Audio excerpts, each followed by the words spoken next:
solo lo compartimos entre, solo lo Sí, no, compartimos entre nosotros, entonces se me olvidó.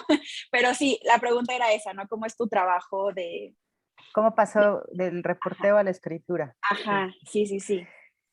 Em, ahorita que te escuchaba, bueno, mucho gusto, muchas gracias por dedicarle así corazón y tiempo y paciencia y víscera a la lectura del libro.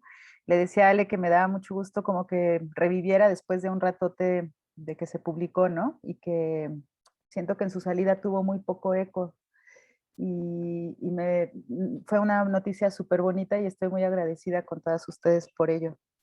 Eh, mientras escuchaba a Ale hablar en particular de este texto, me acuerdo que ese sí, sí fue una escritura muy metódica, ¿no? O sea, sí fue como que eran muchas cosas, fue como entender eh, la línea de tiempo de lo que pasó según los testimonios de los policías en el expediente, como un poco entender qué fue lo que pasó según los chicos sobrevivientes, cómo fue lo que pasó según, ahí hay un videógrafo, un periodista que entrevistó, ¿no? Según quienes estuvieron ahí, que eran como más neutrales, que no eran ni los jóvenes ni los policías. Y, y como primero eso fue como bien importante y es algo que trato de hacer ya cada vez más, como tratar de, primero de colocar en una especie de línea de tiempo todos los relatos que hay para tener claridad como del tiempo y del espacio en el que suceden y por un lado en cuanto a rigor y en cuanto a chequeo de datos, pero por otro también como para ir entendiendo como las causas y las consecuencias de las emocionalidades, ¿no? O para poder construir como un sentido en lo que sienten a partir de lo que ha pasado antes o del contexto en el que pasa antes. Y en este texto en particular me acuerdo que hice así, ya saben, ¿no? Pegar papelitos y todas esas cosas. Hice mi línea de tiempo, eh, hice como selección de testimonios, cuáles empataban, o sea, cuáles podían ir de la mano porque daban una continuidad en el relato, cuáles contrastaban, cuáles miraban como si fuera una cámara desde distintos lugares. Y eso primero fue como una especie de orden de cada relato en particular, ¿no? O sea, el relato de los chicos sobrevivientes, el relato de la policía, el relato de testigos que no eran ni unos ni otros. Y de ahí estaban las mamás que acudieron como a buscar también a sus hijos. Y, y después en realidad la estructura es como muy simple, o sea, hay una escena muy fuerte al inicio, porque me parece que es la evidencia como no sé ya cómo calificarlo, ¿no? Pero que citen a declarar a tu hijo muerto me parece una muestra del descuido, de la indolencia, de la sobresaturación de los sistemas judiciales, de lo que significa la justicia en un sistema judicial como el nuestro. Y a partir de ahí, como de esa escena que es muy fuerte y que para mí era importante que no se perdiera porque era como la biopsia de todo el horror de ese crimen, en realidad la estructura es muy sencilla, ¿no? Porque corre de alguna forma de manera cronológica después. Eh, y ahí lo que me acuerdo que di es como fui a imprimir el texto ya en su último, mi versión final, digamos, para entregarlo. Lo tenía que entregar en la tarde y fue en la mañana imprimirlo. Y me acuerdo que lo expandí así en el piso. Y lo que yo hago es como poner colores. Por ejemplo, cierto color son las reflexiones, cierto color son las escenas, cierto color son los testimonios, como para que visualmente yo pueda cachar que hay un equilibrio entre todo dentro del texto, ¿no? Que no hay de repente un montón de choro, pero no hay datos, o de repente ya me fui como, ¿saben? Entonces, como que lo puse en colores y lo extendí, y horas antes de tenerlo que entregar dije, no, no, no, esta no es la estructura. Entonces, como que volví así a cortar, pegar, y quedó finalmente la estructura que está ahí en el libro. Y esa es como una parte más metódica, ¿no? Como primero hacer una construcción lineal en tiempo y espacio para tener claro qué es lo que estoy contando y después ir, como que ya con esa claridad yo ya puedo tener como la seguridad para ir tejiendo o construyendo, intercambiando historias o, o perspectivas o formatos, ¿no? Formato guión, como en otro de los textos que hay ahí, de los chicos del coche bomba, ¿no? O formato testimonio, formato mini ensayo. Hay muchas veces en donde en realidad la estructura nunca, no la tengo clara, y lo que hago ahí es como empezar a teclear, teclear, teclear, teclear, teclear, y después siento como si fuera una cosa de alquimia, que los relatos, o sea, que las voces se van hablando entre ellas, ¿no? O sea, que lo que dijo alguien resuena con lo que dijo otra persona, y entonces como que se van, como que ahí yo no hago más que operar algo que sucede en las conversaciones de las personas que entrevisto, aunque entre ellas no se hayan conocido, ¿no? Como que eso es cuando, esa es como otra forma en donde trabajo la estructura, en donde no tengo mucha noción de cómo hacerlo, y entonces empiezo a escribir, escribir, escribir, y ahí se van. Lo que siempre hago es transcribir todas las entrevistas, ¿no? Me gusta como un ejercicio como de regresar, pero también de poner atención en otras cosas que en ese momento no puse atención y que después puedo volver a preguntar. Pero también hay una sensación como de ritual, de que siento que, no sé, como si hubiera una especie de ritual de construir un archivo cuando estoy transcribiendo todo, ¿no? Eso me gusta mucho hacerlo. Me siento también como acompañada por las personas con las que platiqué, a las que entrevisté para hacer los libros, los textos, perdón. Y entonces a partir de a lo mejor esto es lo que debía haber dicho al inicio, ¿no? A partir de primero transcribir todo, es como después voy construyendo como las líneas de tiempo, y también analizando las versiones de los expedientes. Y ahí últimamente, sobre todo cuando trabajo cosas que tienen un montón de voces, trato de hacer como una especie como de organigrama para saber cómo se relacionan, quién con quién, ¿no? Cómo se relaciona esta persona con esta otra persona. Un poco eso tuve que hacer con el primer texto de Miriam, porque no me quedaba claro, por ejemplo, el papel de los militares que estaban acusados con los militares que los acusaban. Y son como pequeñas cosas que en realidad para lo que sirven es para poner orden en mi cabeza y tener como claridad de qué es lo que quiero contar. Y entonces sí, darle chance como, yo creo que ahí entra como mucho, creo que mucho más la intuición que la estrategia de tener una construcción narrativa, ¿no? Yo no, en la escuela de periodismo, o sea, yo no aprendí o sea, por ejemplo, pienso, el otro día me editó un chico que estudió en una universidad gringa y ahí todo lo hace en metodología, ¿no? Entonces me sacó un cuadro como de las 5 estructuras básicas para construir textos, y funcionan muy bien, la verdad, pero creo que mucho de lo que está aquí contado es más como una intuición, y creo que ahí rebota más la intuición periodística. Si, no sé, pensándolo ahorita a la distancia, como que las escenas con las que inician muchos de los textos son escenas muy periodísticas, ¿saben? Como muy fuertes, como muy contundentes, ¿no? Lo del News Divine, lo de Miriam, de cómo la secuestran los militares, lo del balazo del chico de Ciudad Juárez. Siento que son como arranques muy periodísticos, y, y que tienen o que intentan al menos tener como una estructura muy clara, ¿no? Como muy explicada. Sí, eso no sé si... Sí, que sí es una chambota, la verdad es que creo que, bueno, bueno, a veces siento que mi cabeza es un desastre, y la verdad me parece muy clara la información, pero sin caer en esta onda mórbida, ¿sabes? O sea, siento que eso lo agradezco muchísimo al leerte. Sé que ahorita está de moda un libro que habla sobre las parejas de los narcos y todo esto, y me parece que sí se nota en el trabajo, como no solo de el trabajo, o sea, es que lo quiero decir de esa manera, no como el trabajo de estructuración, pero también el trabajo de generar esta empatía, ¿no? Con todas las personas que están involucradas en las historias. Pero bueno, Olga quiere preguntar algo, entonces, Olga, te paso el micrófono.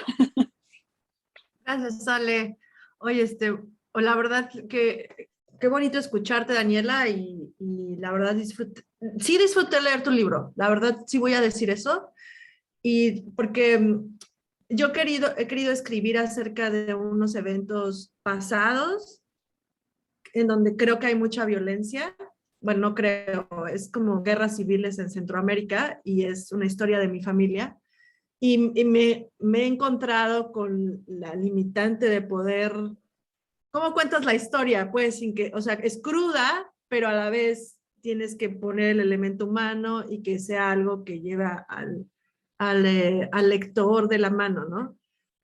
Tengo yo dos preguntas. Una es, entiendo esta parte de la intuición y yo creo que es parte del proceso creativo, que muchas veces te sientes como en un lugar, en un cuarto oscuro, que sientes que vas a tientas y te va llevando a un lugar y luego, pues no sé, no sabes si estás yendo por el lugar correcto, como tú dices, y es la intuición, ¿verdad? Pero bueno, después de que llegas, como que ves la luz y luego como que en retrospectiva puedes ver a lo mejor algo como que estabas haciendo sin que tú lo hicieras de una forma deliberada.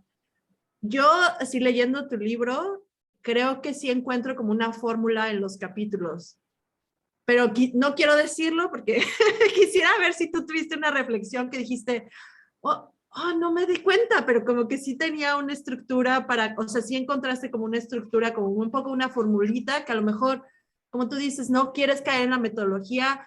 Yo vengo de una educación súper gringa, en donde como que quieres todo hacer como todo en pasos ordenados, etcétera, y siento que obviamente eso no pasa en el proceso creativo, no es como funciona, pero también siento que a lo mejor es como que tienes que dejar pasar tu proceso, pero luego puedes hacer un análisis retrospectivo de lo que de lo que hiciste y darte cuenta de lo que involuntariamente hiciste y que sí tenía cierto método, por así decirles, o sí había cierto orden, aunque no lo experimentaste así. Esa es una pregunta. Y la otra es, ¿consideras tu trabajo ficción histórica? Porque yo vi muchos diálogos y muchas cosas así que yo dije, no, yo creo que hay cosas aquí que tú misma, como que, digamos, fill the gaps, como que rellenaste. Eh, para hacerlo una historia. Y siento que esa es la definición de la ficción histórica, que a veces tienes pedazos y tú mismo le rellenas ahí, ¿no? Para imaginarte como cuál fue el diálogo, qué se dijeron, qué era esta persona en un cuarto preguntándose en soledad qué era lo que le estaba pasando. O sea, eso no me parece que es no ficción, pero no sé, quiero tu respuesta. Ya, eso es todo. Muchas gracias, Olga, por la pregunta. Sí, o sea, yo creo que ahorita, lo que decía hace ratito es que como en retrospectiva siento que hay, no sé si en todos, pero, pero siento que en algunos capítulos lo que hay es eso, o sea, un arranque con una escena contundente, ¿no? Que creo que está en el de Miriam, creo que está en el de los chicos de Ciudad Juárez, creo que está en el de las autodefensas en Guerrero, ¿no? Donde está la escena en donde van a iniciar el juicio, creo que está obviamente en el del News Divine, a lo mejor menos en el de las batallas, en el del Guaymas o en el último capítulo de ese, Esto es lo que queda de los nuestros, pero sí siento que hay ahí una estructura muy de crónica periodística, ¿no? En donde tiene que haber una escena inicial como muy clara y muy contundente y que a la vez te permita ver de qué va la historia, ¿no? Entonces ahí yo pensaría en una especie de inicio muy periodístico, como con esta cosa de escena contundente y una cosa que creo que le llamaban como el párrafo nuez, ¿no? Según me explicaba este amigo que estudió en universidades gringas. Y después ya hay un relato que más o menos corre de manera cronológica.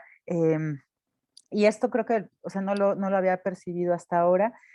Incluso aunque tengan estructuras distintas, por ejemplo, creo que en el del coche bomba, o sea, creo que la incursión del guión o del formato de guión como de ficción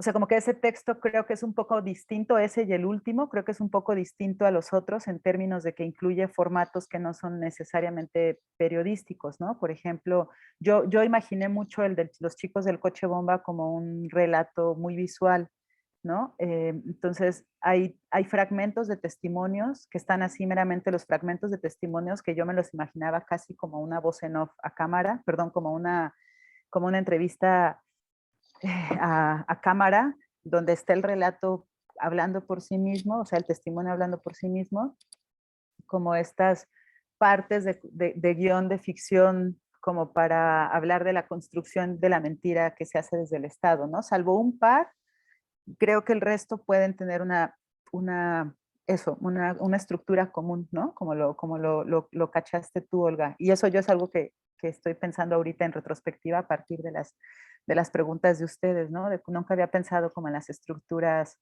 de todos los textos en su conjunto. Y sobre lo de la ficción histórica, ahorita que te escuchaba pensaba mucho en el texto de Miriam, en el de las mamás, el diablo está frente a ti, y bueno, un poco en todos, ¿no? Y, o sea, como en donde tuve más intimidad o más confianza con las personas, pienso por ejemplo en el de Miriam, en el de los chicos del coche bomba, en el de Liliana, de No sucumbió la eternidad, en el del guerrillero, en el del diablo está frente a ti, en el del News Divine también un poco. Y creo que algunas cosas, pues eran como preguntas explícitas, ¿no? Por ejemplo,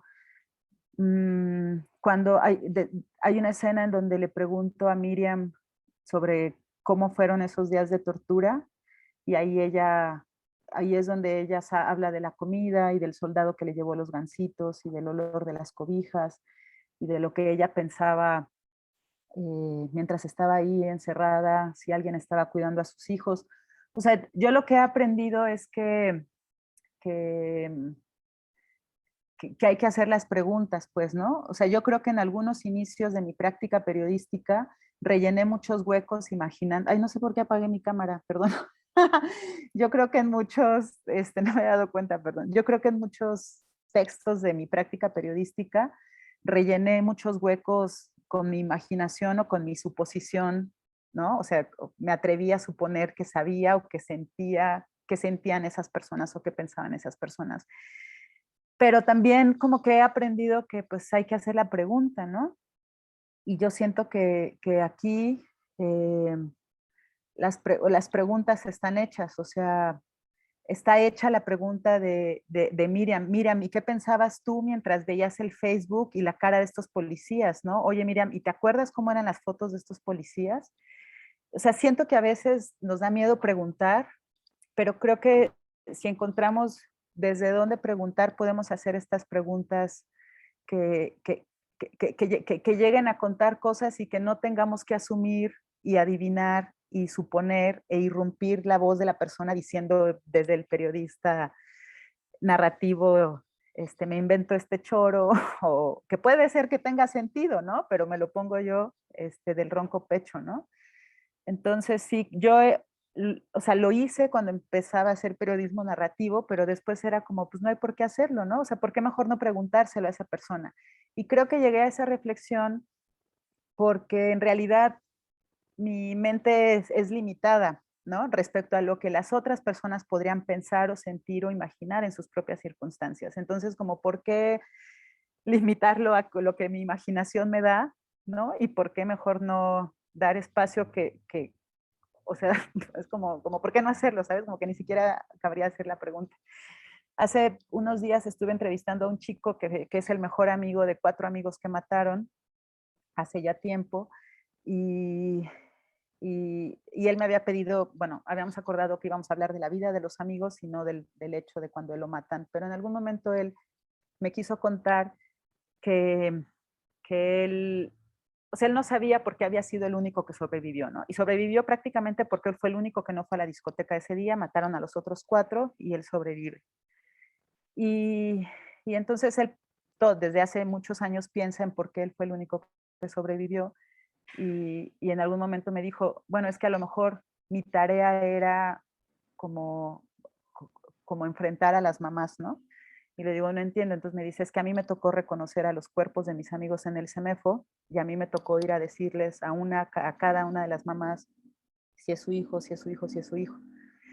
Y entonces yo le pregunté, o sea, le digo, ¿y cómo ha sido eso para ti? O sea, ¿la sigues viendo? Me dice, sí, sí la sigo viendo. Y le pregunté, ¿y cómo es eso para ti? O sea, me dijo, es que es muy fuerte porque yo las veo mirarme y yo sé que cuando me están viendo a mí, están buscando a sus hijos, ¿no? O sea, eso a mí no se me habría ocurrido, ¿sabes? O sea, yo no habría podido llegar a esa reflexión de no habérselo preguntado a él. Yo no habría podido imaginarme que él se sabe mirado, sabiendo, o sea, se sabe mirado por alguien que en realidad está buscando a su hijo asesinado, ¿no? Porque fueron amigos durante 20 años, desde que tenían 3 años, vivieron siempre en la misma colonia. Y entonces y entonces después fue preguntarle, ¿y qué significa para ti vivir con eso, no? Entonces creo que las preguntas hay que hacerlas. Creo que hay que encontrar el tono y el momento para hacerlas, pero creo que sí, que hay que preguntar, o sea, que hay que hacerlas, pues. Y por eso un poco algo en algún taller que di de periodismo narrativo, yo les decía algo que escuché de un amigo periodista, que es como, escribir bonito es reportear bonito, ¿no? Cuando se habla del que el periodismo narrativo, de que el diablo está en los detalles, ¿no? Como una frase para el periodismo narrativo, es que claro, los detalles te dan mucha verosimilitud en tu historia, pero también los detalles te permiten conectar con cosas.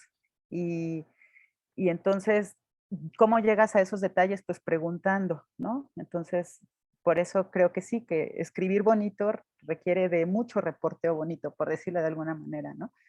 Requiere que veamos, que preguntemos. Ahora, hay otra cosa ahí que el otro día leí una discusión en Twitter y que se me hizo muy interesante. ¿Es suficiente preguntarle a las personas como para que eso tenga el rigor de lo que sucedió? O sea, probablemente no, porque probablemente también cuando yo le pregunto a alguien cómo te sentiste, lo que esa persona me está respondiendo también es una construcción, probablemente más consciente que en otros, o sea, a veces más consciente que en otras veces, ¿no? Y entonces ahí, que eso sobre todo nos pasó con el libro de la tropa, ya entraba más una discusión un poco más crítica respecto a su relato, ¿no? Y a lo mejor menos en estos textos en donde yo no cuestionaba o leía de manera tan crítica las respuestas que ellas me podían dar de cómo se sentían, qué les hicieron, qué vivieron, etcétera, etcétera. No sé si está teniendo sentido lo que estoy diciendo. Sí, entonces, pues eso, creo que hay que preguntar, ¿no? Eh, a veces las preguntas no se pueden hacer porque obviamente no sabemos cómo, duelen mucho. Hay una pregunta que yo tengo mucho tiempo haciéndome respecto a las fosas clandestinas y la he podido hacer a personas que trabajan fosas, pero no he podido hacérselas a los papás. O sea, siento que hacer esa pregunta a los papás podría ser una grosería o una estupidez o tal, pero me parece importante, o sea, a lo mejor, si en algún momento escribo algo de eso, a lo mejor nunca se las haré a los papás, pero me parece importante que la pregunta esté ahí, ¿no? O sea, que exista. Y, o también es cierto que a veces uno genera relaciones con mucho más confianza a quienes sí puedes hacerle las preguntas, ¿no? O sea, yo puedo preguntarle, por ejemplo, a Miriam o a Mayra, la chica del coche bomba, porque hemos tenido una relación de 10 años. Eh, yo puedo preguntarle sobre cómo fue el regreso de Rogelio de prisión, ¿no? O sea, si Rogelio no terminó asumiendo unas posturas muy violentas aprendidas para sobrevivir en la cárcel y trasladándolas a su casa. Y Mayra me las va a poder responder, ¿no? O sea, Mayra me las va a ya lo platicamos porque hay un ejercicio de confianza, pero probablemente no a todo el mundo le voy a poder preguntar eso, ¿no? En fin, pero qué emocionante esta pregunta. Sí, eso es. O sea, creo, no sé si te referías cuando decías esto, Olga, al texto de Miriam, en donde ella está en prisión, encobijada con el soldado, pensando en sus hijos, lo que sentía al ser torturada. Pero creo que algunas de esas preguntas están hechas como, o sea, creo que también es importante que nosotras entendamos desde qué lugar estamos haciendo ciertas preguntas, ¿no? No todas las preguntas las hacemos del mismo lugar. Y creo que algunas de esas preguntas que yo le hice a Miriam venían desde un lugar de mucha ingenuidad. No sé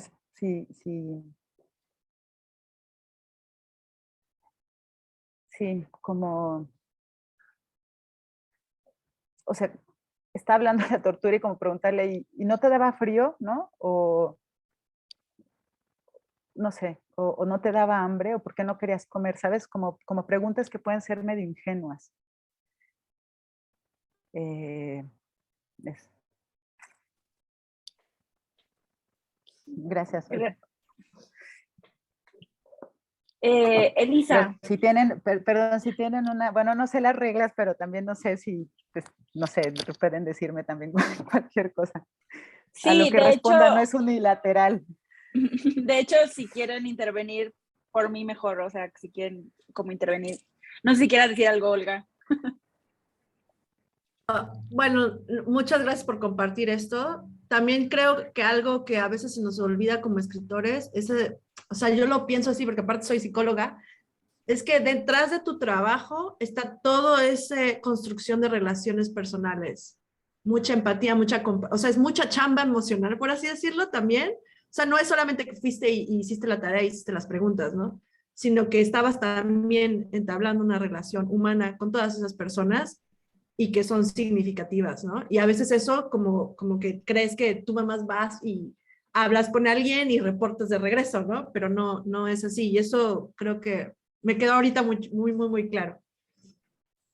Gracias, Olga. Sí, sí. Aunque no con todo mundo se puede, o sea, no todo, es bien difícil, o sea, se requiere mucho tiempo y energía emocional para sostener relaciones responsables con tantas personas, ¿no? Lo pienso en términos del trabajo, por un lado. O sea, yo no puedo estar atenta todos los días o sea, de aniversario del día que desaparecieron al hijo de todas las señoras, ¿no? O del cumpleaños de todas las señoras, o de repente pusieron algo en Twitter que me hace pensar que no le están pasando bien y a veces quisiera, pero no puedo tampoco estar como... Y también es cierto que no todas las personas con las que trabajamos nos caen bien, ¿no? O sea, eso es algo que platico mucho con una amiga historiadora y, cuestionando esta construcción inmaculada que hemos hecho desde el periodismo de muchas personas que han sido víctimas, un día llegamos a platicar de ello, ¿no? Digo, y no, o sea, y simplemente, pues así como hay gente que nos cae bien y gente que no, que como que no hay conexión, no sé, vibra, etcétera. Entonces, un poco pensando en esas dos cosas, pues es que sí es difícil sostener relaciones responsables, pues, con tantas personas durante tanto tiempo. Entonces, no siempre se puede, ¿no? O sea, del libro, yo hay muchas personas con las que no me he vuelto a escribir en mucho tiempo, no sé, el libro salió hace 5 años, a lo mejor hace 2 años que no sé de ellas, ¿no?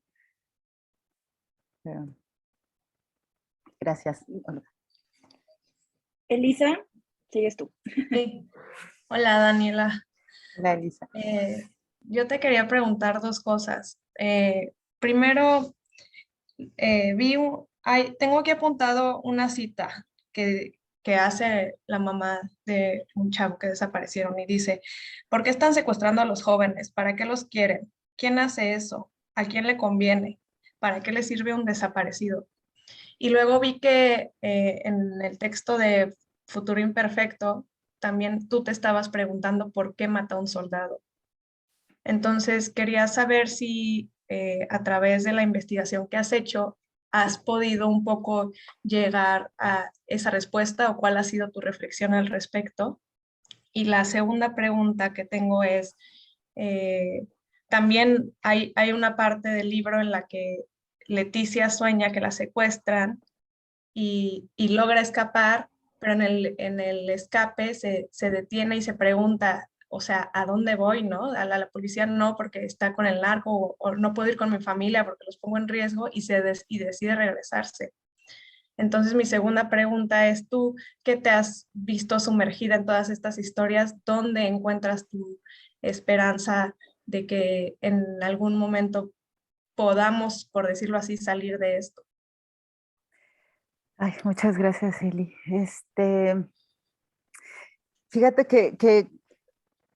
o sea, voy a llegar como al extremo de la pregunta de por qué hacen estas cosas, ¿no? Y pensando en los soldados a los que entrevistamos y también en algunos chicos que han hecho sicariato o han desaparecido gente. Yo creo que hay algo en común que puede ser, o sea, obviamente hay quienes lo hacen desde el Estado y hay quienes lo hacen desde el ser persona no soldada, ¿no? O sea, no uniformado civil. Y, y yo creo que una respuesta que podría abarcar ambos espectros puede ser el que, o sea, yo creo que muchas veces lo hacen, o sea, sí porque reciben órdenes, sí porque son malos. Creo que también muchas otras veces lo hacen porque quieren como salvarse ellos mismos, como protegerse de alguna u otra forma, ¿no? Creo que una cosa que identificamos con los soldados es que a veces las desapariciones ni siquiera eran así como por orden de Felipe Calderón, ¿no? De Peña Nieto, de que maten y desaparezcan gente, sino que era una decisión obviamente muy estúpida de quererse proteger a ellos, ¿no? Como cuando rompes algo en tu casa y para que tu mamá no se dé cuenta, lo escondes, güey, ¿no? Así la cerámica de la bisabuela la escondes para que no se dé cuenta tu mamá. Entonces siento que hay mucho de eso, o sea, hay algunas cosas, creo que ninguna respuesta, ninguna cosa responde única y totalitariamente y absolutamente a la pregunta de por qué matan, ¿no? Creo que hay muchas razones. Entre muchas de estas razones están estas que a mí se me hacen, que para mí fueron un hallazgo encontrarlas, ¿no? Más allá de que reciban órdenes o de la maldad y eso, para mí fue muy interesante encontrar que probablemente muchos de ellos lo hacen porque quieren salvar su vida o quieren protegerse o probablemente también muchos de ellos lo hacen porque quieren ganarse un lugar, o sea, quieren ser validados de alguna forma, ¿no? Y yo ahí sí, la verdad es que creo que todo el trabajo de feministas como Rita, como Pilar Calvero y seguramente muchas otras más que no leímos para ese momento, nos pueden ayudar a entender cómo se va construyendo una persona violenta. Y eso está bien jodido porque ahí lo que llegamos un poco a la conclusión es que hay hay un deshacer las personas, ¿no? O sea, los soldados se dejan es como si tú le quitaras su ropa de ser persona y le pusieras su uniforme de ser persona soldada, ¿no? Un chico me decía después de mucho tiempo, dijo, es que yo ya no voy a poder ser una persona normal, o sea, aprendí a ser persona en el ejército, ¿no? Yo ya no voy a poder ser una persona que esté cruzada por valores como el sentir pena cuando alguien sufre.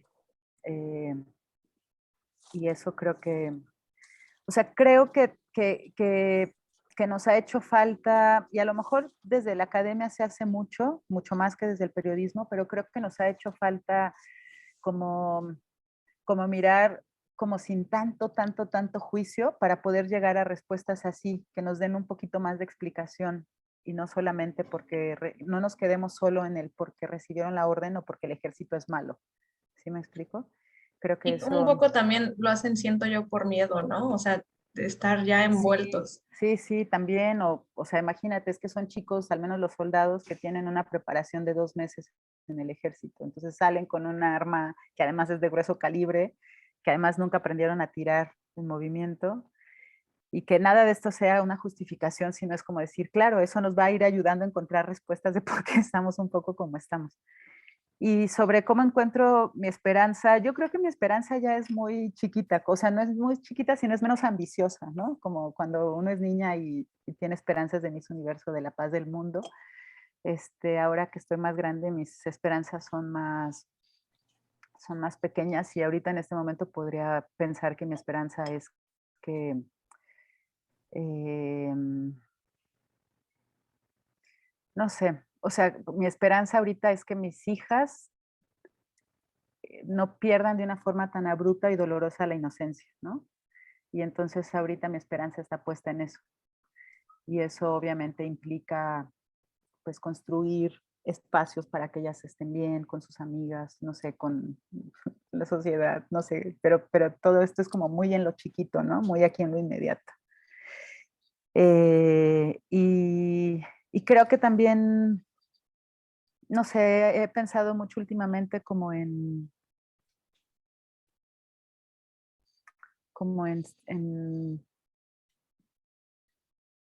o sea, como ver cada, o sea, es que si nos ponemos la esperanza así como la paz del mundo grandota, creo que nos vamos a sentir chiquitas e insuficientes todo el tiempo, ¿no?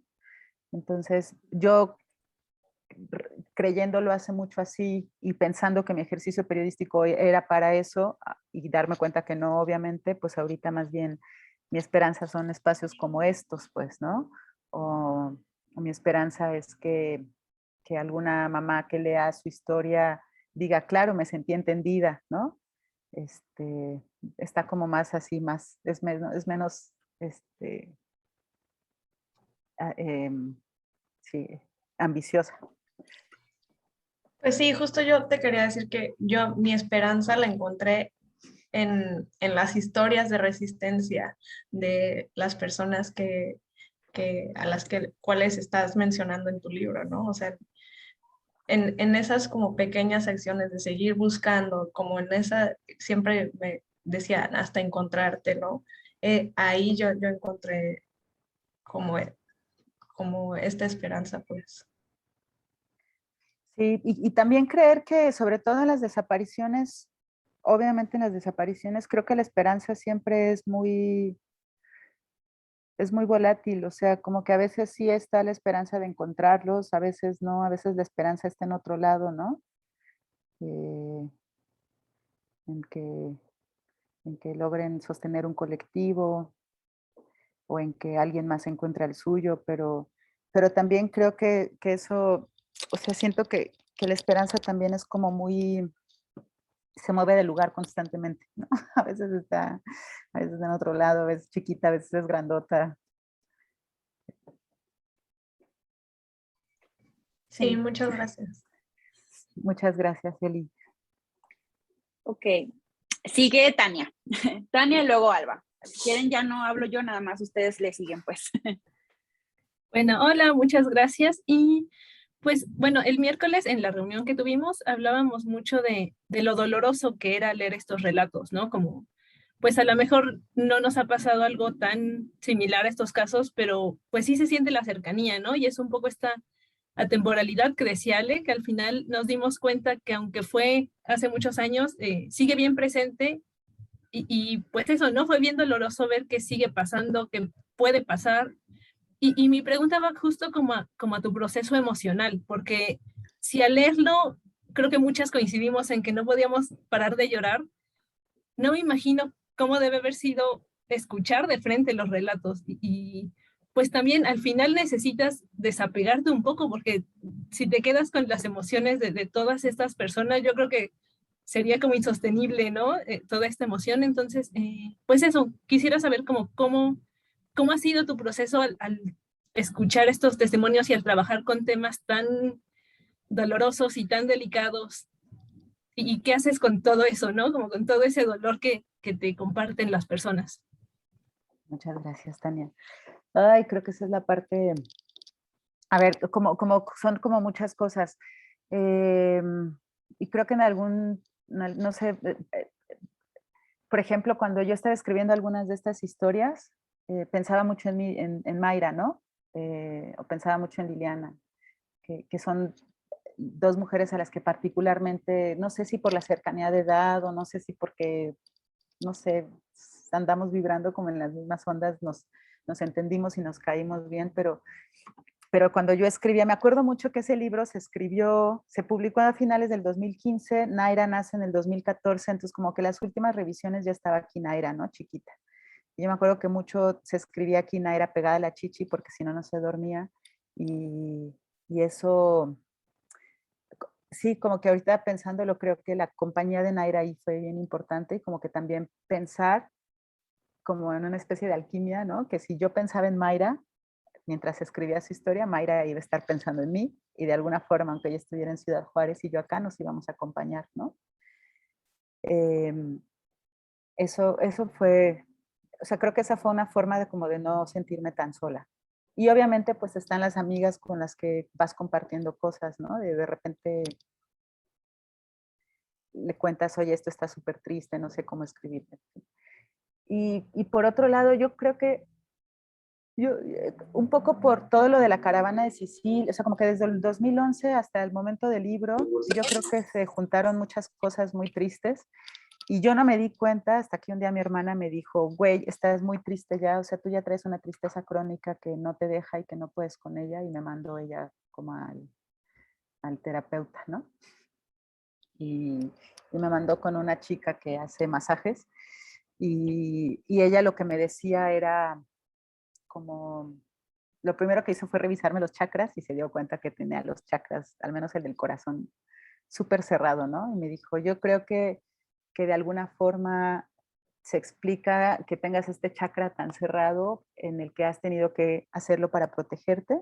Dice, pero al mismo tiempo tener tu chakra tan cerrado no te permite relacionarte, en este caso, con mi hija, ¿no? Como que, y yo ahí como que en ese proceso me di cuenta, y fue muy doloroso darme cuenta, pero decir, no mames, Daniela, ahí andas así, como que, ay, sí, escucho el dolor de la gente afuera, ¿no? Y entrevisto víctimas, y escribo cosas sobre víctimas, y o sea, me lo dije así como muy crudo, dice, pero no tienes ni, o sea, no tienes ni disposición de escuchar a tu propia hija, güey, o sea, ¿sabes? Como que ahí andas afuera de farol de la calle y no tienes disposición para escuchar el dolor de tu propia hija, y eso para mí darme cuenta fue como súper fuerte. Y yo creo que en ese mismo proceso ahí de terapia también entendí que la tristeza me había, o sea, cuando entendí esto de la tristeza crónica, como que entendí que la tristeza me había servido para encontrarle un sentido a todo esto, ¿no? Hay gente que habita la furia, ¿no? Yo tengo un amigo que quiero mucho, por ejemplo, John Gibler, habita mucho la furia y desde la furia es desde donde él puede maniobrar y escribir sobre lo que escribe. Y yo entendí que lo hice desde la tristeza, pero también llegó un momento en el como que dije, es que ya no quiero estar triste, ¿no? Y ahorita cada vez más ya no quiero estar triste, ya también siento que me lleno de ansiedad más rápido que antes, ¿no? Y ya no quiero, ajá, como que digo, ya, no sé, ya no quiero estar tan expuesta, pues, ¿no? Entonces, eh, como entre acompañarme mucho con amigas, cuando hay chance con terapia y sobre todo mucho, mucho por las niñas, ¿no? A mí las niñas me acompañan un montón. O sea, sí han sido ahí mi refugio, aunque constantemente me interpele la congruencia con ellas, ¿no? Ahí sí, ahí andas ahí haciéndole bueno, no sé, esas cosas. Gracias. Gracias, Tania. Y yo quería preguntar, justo hablabas de tus niñas y hace poco vi una película que se llama Noche de Fuego, que está como, pues, sí habla un poco sobre la violencia en Guerrero, me parece. Justo habla de cómo las niñas tenían que raparlas, como para ocultarlas, etcétera. Y hubo una parte de la película, hubo una escena que de hecho me recordó mucho a tu libro, donde se escucha al fondo las noticias y habla sobre, o sea, no dicen exactamente qué pasa, pero dicen esperemos que no hayan sido militares, o sea, eran encapuchados y dicen esperemos que no haya sido la policía o que se haya sido. Y justo alrededor creo que de esa película bueno, he visto como varias opiniones y muchos dicen que es como que ya es un tema recurrente, ¿no? Como que hay gente que piensa que ya es mucho lo que se ha hablado en el cine sobre eso y que también pasa, ¿no? Como que es algo cultural que no solo se ve en el cine, sino que también se ve en los libros. Y hay muchos que creemos que pues es un tema que no, o sea, no es un tema que pase, es un poco lo que mencionaba al principio, que es atemporal. Entonces, también, o sea, pienso en cómo se ha desarrollado últimamente, pues un poco lo del gobierno, hay gente que habla de militarizarse, cómo le han dado como la administración un poco más de poder a la Sedena. Entonces, ¿cómo crees que, o sea, con la experiencia y la información que tuviste antes y con todo lo que está pasando ahora, cómo crees que ha evolucionado ese tema? O sea, sé que no es un tema del que vamos a dejar de hablar pronto, pero ¿cómo crees que ha evolucionado y qué crees que pase? También como en el ámbito periodístico, ¿qué crees que vaya a pasar? ¿Con la militarización?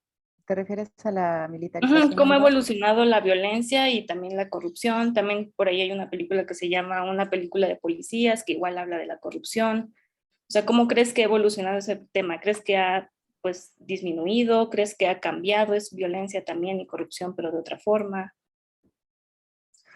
Eh, Fíjate que después de hacer el libro de la tropa yo ya no quise saber nada de militares, entonces hace mucho que no le doy seguimiento así puntual, pero bueno, por lo que he leído en los amigos periodistas es que sí hay, pues hay un incremento de presencia de soldados en las calles, ¿no? En términos de números sí hay más militares.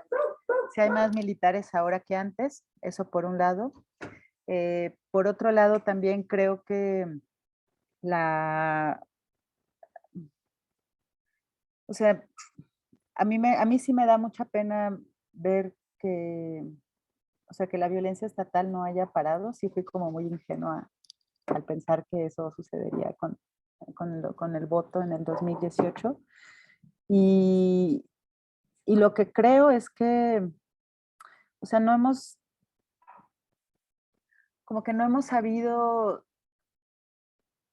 como plantear todas las cosas que se cruzan en términos de la corrupción y de la, o sea, como en el tejido de, o sea, todas las cosas que posibilitan la corrupción y la violencia, ¿no? O sea, como que seguimos, y lo pienso no solo desde el periodismo, creo que en el periodismo lo aprendimos y estamos intentando salir de ahí, pero lo pienso desde la misma acción política, ¿no? De los políticos, no sé, hay algunos activismos que son como más, que miran más complejamente que otros, pero, pero creo que una de las cosas o de las broncas que tenemos es que mientras sigamos viendo todo en términos muy dicotómicos, ¿no? De soldados sí, soldados no, policías sí, policías no, no vamos, o sea, no vamos a ser capaces de resolver lo que está pasando. O sea, eh, estuvimos haciendo investigación con chavos jóvenes que fueron sicarios y que desaparecieron personas para un documental que no es mío, pero yo trabajé ahí en eso. Y, y es, o sea, era como, no, o sea, no mames que todo esto, un poco la conclusión a la que llegábamos, lo detonó como la necesidad de ser parte de algo, ¿sabes? Y eso es como súper triste, como que el hecho de que muchos chicos hayan terminado siendo sicarios, porque lo que había al inicio, ¿no? Si haces como una reversa en su vida, lo que había al inicio era el deseo de pertenecer a algo, güey, a una familia, a una comunidad, a un grupo de amigos, de ser reconocido y de ser validado, y de nuevo como retomando toda esta como empuje de reivindicar su masculinidad, etcétera, etcétera, etcétera, ¿no? De muchas formas. Eh, y sí, o sea, no sé, para mí sigue siendo bien fuerte que que mucha de la violencia que estamos viviendo obviamente tiene sus explicaciones en términos económicos y de la riqueza que produce la violencia, ¿no? El tráfico de armas, de drogas, de personas, etcétera, etcétera. Pero que otra parte de ahí se explique en algo que está tan al alcance de nosotros y que no sepamos capaces de verlo o de responder a ello, ¿no? Eso se me hace súper fuerte y súper triste, y creo que ahí es donde tendríamos que estar echando como también mucha chamba de investigación y de discusión. Sí, creo que me fui un poco por las ramas, Alba. La verdad es que no le sé ya tanto el tema militar. No, no, está bien. Sí, justo quería saber o sea, con todo lo que he escuchado y todas las historias que, pues sí, que has vivido un poco más de cerca, ¿cómo ves cómo va el rumbo hacia algo, pues sí, a un ambiente un poco más pacífico, digamos? Pero creo que sí, o sea, creo que en tu libro queda claro que a veces no hay ni siquiera, pues sí, justo lo que dices, no hay, o sea, no es de que el ejército es malo y ya eso es todo y hay que acabar con la corrupción y ya eso es todo. Creo que sí hay muchos factores y queda claro en tu libro cuando en algunas historias desde diferentes puntos de vista, ¿no? Creo que eso es lo que al menos a mí me pareció como muy valioso, que no se queda solo en una parte de la historia, ¿no? Que retoma todas y trata de ser como mucho más integral y más objetivo, digamos. Sí, yo creo que vale la pena que le eches ojo, por ejemplo, a lo que están haciendo en La Noria, que es como un grupo de académicos periodistas que están trabajando cosas, ¿no? Me parece que ese acercamiento como etnográfico, periodístico, teórico, sin la presión de tener una postura como pareciera que sí la tenemos desde el periodismo, puede ayudar como a revisar esto. Y hace poquito, ayer estaba empezando a leer un texto de Íñigo que publicó en el Universal, justo sobre los 50 años de la guerra contra las drogas y la militarización. Y pues es como una espiral, pues, o sea, más bien ya es un círculo vicioso, ¿no? Sí, eso. O sea, como que tu permanencia ahí exige ser violento, ¿sabes? O sea, no hay manera de que puedas permanecer y sobrevivir en esos espacios criminales, estatales y no estatales, si no es con violencia. Sufrida y ejercida. Y eso está bien, cabrón. Sí. Gracias, Alba. Sigue Ani. Hola, buenos días. Hola, Daniela. Yo tengo 2 puntos. Espero también no irme mucho por las ramas porque creo que todavía estoy asimilando la lectura. Yo la terminé el día de la reunión, el miércoles. Y una de las cosas que a mí me impactó mucho en tu libro, bueno, yo vivo en el norte del país, yo vivo en Baja California. Y algo que a mí el libro me impactó es que el libro está situado en el norte, pero sí también en otras partes del país. Y muchas veces al vivir en un extremo del país, y no sé si otras personas que también vivan más al sur o ya en la frontera sur, sientan esto que siempre nos están como separando de los otros, ¿no? Como por ejemplo, mucho de que, es que eso pasa en el sur del país, o muchas veces, no, es que los militares o los policías o la gente que está acá o el narco ni siquiera es gente de aquí. Es algo como que nos meten mucho en la cabeza, muchas veces como, es que esa es gente que llegó o como que constantemente nos están separando del resto del país. Y eso es algo que también contribuye al miedo. Yo siento que ves como a una persona que no sé, tenga características físicas a veces y automáticamente asumes no es de aquí, es una persona peligrosa o es una persona que quién sabe qué intenciones tenga porque no es de aquí. Entonces es algo que normalmente nos están metiendo y vi también reflejado en el texto en el sentido de, es que esos les pasó porque andan metidos en eso, ¿no? O como quién sabe qué andarán haciendo y por eso les pasó lo que les pasó. Y no sé si es en tus recorridos durante tus investigaciones, si es algo que has notado, como que normalmente la gente tiene miedo, pero mucho es como algo que nos separa siempre del otro, ¿no? Como lo que vemos en los medios o lo que leemos. Y algo que me gustó en tus textos es que todo está siempre muy ligado a la empatía, como muy al tratar de comprender incluso a los criminales o a los malos.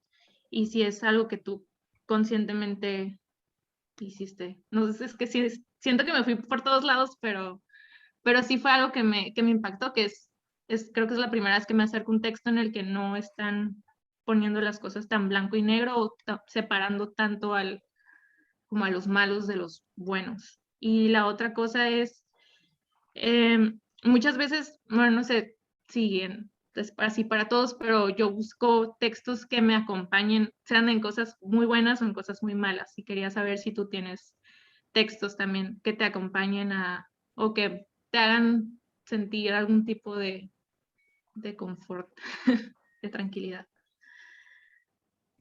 Muchas gracias, Ani.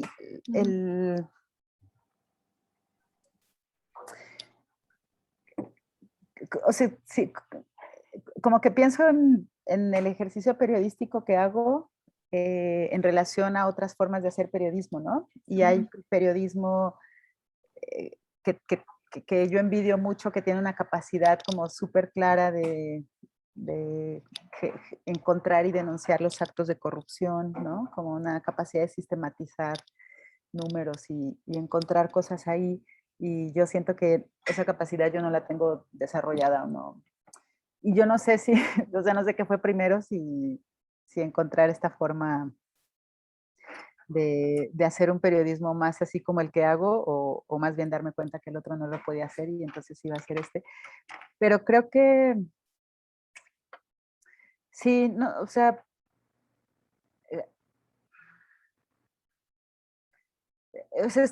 o sea, para tratar de responder, Ani, estoy tratando de pensar cómo fue que empecé a hacer periodismo, ¿no? Y a lo mejor ahí podría encontrar una respuesta a por qué trato de hacer un periodismo que busca entender a las otras personas. Y, o sea, cuando yo me hice periodista fue en Veracruz y como que el periodismo fue el pretexto que me permitió conocer el estado, ¿no? A mí me gustaba mucho Veracruz y me metí a trabajar en un periódico cuando iba en la universidad y eso fue lo que me permitió recorrerlo y preguntarle a gente a la que a lo mejor nunca le habría preguntado cosas, ¿no? Marineros, pescadores, había un sindicato de mujeres trabajadoras sexuales, migrantes. Y como que siempre me acerqué muy desde, ay, ¿cómo es su vida, no? Me gustaría saber cómo es su vida y cómo viven su vida. Y creo que el otro día estaba pensando en un trabajo que hice de la zafra, que es cortar la caña quemada para cosecharla. Y físicamente es muy cansado y fuerte y pesado ese proceso de la zafra. Y cuando yo estaba en Veracruz fui a hacer un reportaje sobre la zafra y había niños chiquititos de 3 años ahí en las cubetas tapándose del sol y persiguiendo los conejos que salían de los sembradíos. Y había viejitos y había señoras y vivían en condiciones bien fuertes. Y me acuerdo que cuando escribí eso, como que nunca fue, hasta que llegué al DF, pero nunca fue como voy a mirar cuántas violaciones a derechos humanos están viviendo estas personas, ¿no? O sea, siempre fue como voy a mirar cómo viven, ¿no? Y cómo en medio de la jornada tan fuerte y cabrona que es la zafra, los niños construyen casitas para jugar, o cómo persiguen a los animales que salen para comérselos, o cómo, o sea, no sé si me explico, o sea, como que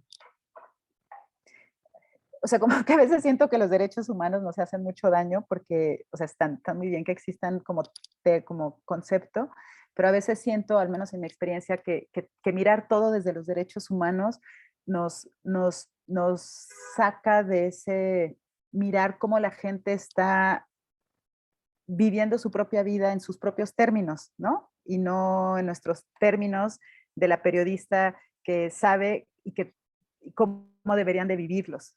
Y creo que también eso mucho nos lo han enseñado.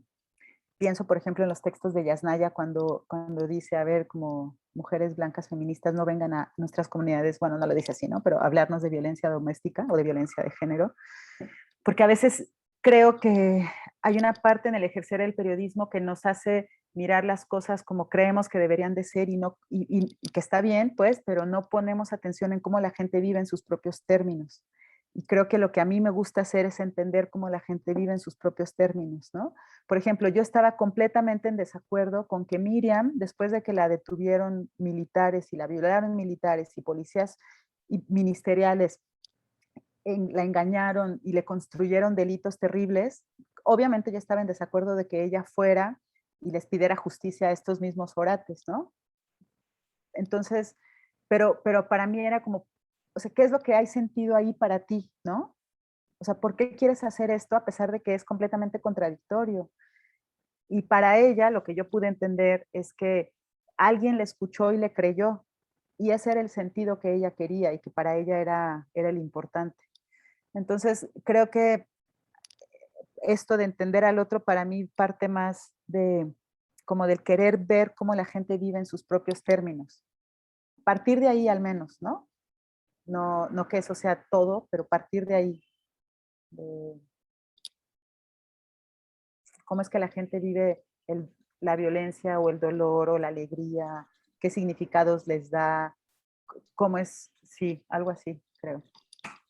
Que eso es bien importante porque muchas veces, y creo que eso también es una cosa que me queda un poco del libro en general, cosas que he aprendido conforme leo, es que pues cada quien decide cómo resarcir el daño, ¿no? Si es que así, y si a ellos, o sea, hace poco que leí la de ¿Por qué volvías cada verano?, que es un libro que me gustó mucho, y justo es una polifonía de voces respecto a, entre ficción y autoficción,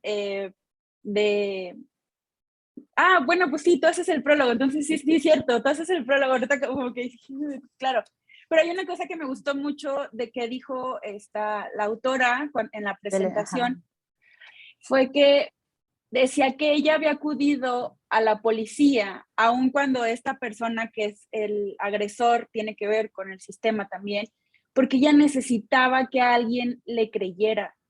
O sea, más allá de que fuera a pasar o que sí le fueran a castigar el suceso, ella necesitaba que alguien le creyera porque su familia no lo hacía. Entonces era como, pues claro, o sea, a veces el Estado ejerce como esa autoridad que te da cierta validez, ¿no? Y es siempre que alguien denuncia algún hecho es de que, bueno, pero ya fuiste a la ministerial a denunciarlo, siempre es como algo así. Y para muchas personas, pues eso es lo que necesitan, ¿no? Más allá de que proceda o no la denuncia. Y eso a mí me movió mucho, o sea, siento que yo de repente como que cargo mucho esta idea de que sí, soy anarquista y no creo en el Estado, y el Estado, pues, bla, bla, bla, o sea, para mí el Estado no debería existir, y bueno, tengo así como mis ideas que luego me aviento cuando ya estamos en la peda, ¿no? Así como de que no, y es que es, pero a veces, pues, yo no puedo decirle a la gente cómo puede resarcir ese daño para ella, ¿no? Cómo es la justicia para cada persona, y creo que en el libro, o sea, en eso es una de las cosas que me genera mucha reflexión, ¿no? O sea, como tampoco es una cosa que es blanco y negro, sino que hay muchas cosas que pueden pasar ahí, y la verdad eso te lo agradezco mucho, Daniela. Creo que tu libro, sí, una de las cosas que concluíamos en la sesión pasada era que a lo mejor decíamos, bueno, ¿qué podemos hacer, no? Y era una de las cosas era nombrar a las personas que están ahí, ¿no? Seguirlas nombrando y seguir recordando, seguir, pues eso, ¿no? Para mí eso es muy importante. Desde entonces, o sea, pienso en Arturo, por ejemplo, que fue un texto que también comentamos mucho porque nos movió muchísimo a muchas, ¿no? Como pienso en los niños, en la infancia que está quedando, que está siendo violentada desde antes de nacer, ¿no? También, o sea, todo esto me parece que fue finalmente una reflexión muy poderosa, ¿no? Como es continuar con la memoria de quienes ya no están, de los desaparecidos y de los asesinados, como decir, y de las familias, ¿no? Y luego al final dijimos, bueno, vamos a donar dinero a las fundaciones, entonces si también nos quieres recomendar a dónde podemos también donar para las madres que están buscando a sus hijos desaparecidos, también lo reflexionamos al final, ¿no? Que creo que también es una cosa que genera el libro, porque platicaba, creo que con Israel, ¿no? De que había, o sea, decíamos que estábamos leyendo este libro y mucha gente decía, no, pero es que ese tipo de cosas no me gusta leer. Y creo que es porque es difícil enfrentarte con una realidad en la que pues es muy fácil cuando vives en una burbuja y eso no sucede, ¿no? Entonces, pero creo que son muy necesarias como estas historias porque les debemos esa memoria de alguna manera. Entonces, ya estamos por terminar. Yo creo que pues, si acaso una sola persona que quiera como darle cierre a esta conversación, que lo diga ahora, o ya no.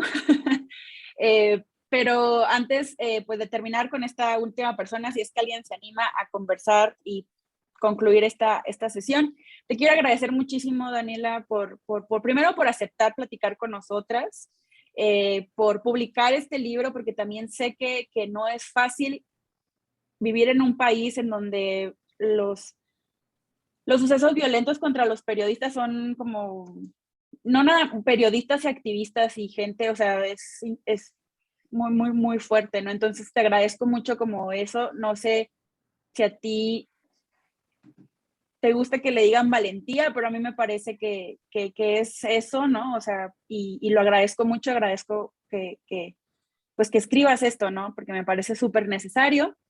Y pues eso, ¿no? Entonces, no sé si alguien más quiera terminar nuestra charla.